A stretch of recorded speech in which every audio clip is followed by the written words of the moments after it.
অনেক সময় এমন বাধা আসবে, এমন প্রতিবন্ধকতা আসবে, উম্মতের দিকে এমন এমন গুমরাহি ধেয়ে আসবে, সেই গুমরাহির তুফান থেকে উম্মতকে হেফাজত করতে হলে পাহাড়ের মতো পথের মধ্যে বুক টান করে উম্মতের আলেমদেরকে দাঁড়িয়ে যেতে হবে।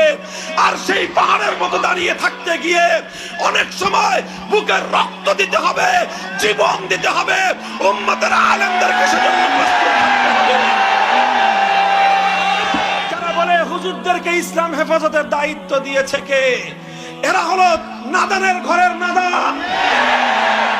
হুজুরদেরকে ইসলাম হেফাজতের দায়িত্ব দিয়েছেন স্বয়ং আল্লাহ।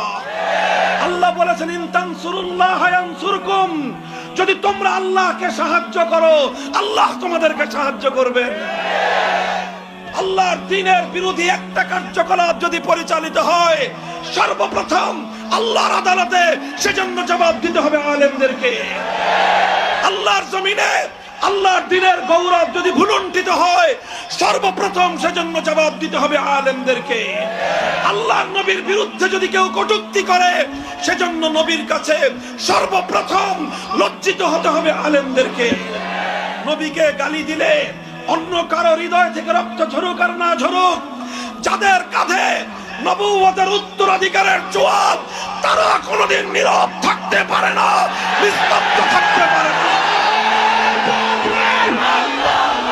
রাজনৈতিক নেতার কথা মানতে গিয়ে খবরদার খবরদার, আলেম সমাজের বিরুদ্ধে কখনো মাঠে নামবে না, আলেম সমাজের বিপক্ষে অবস্থান নিবে না।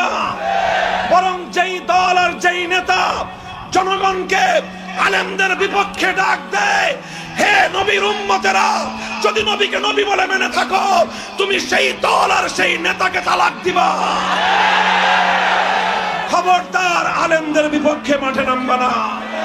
খবরদার খবরদার খবরদার, আলেমদের পিছু ছেড়ে অন্য কারো আনুগত্য করবে না।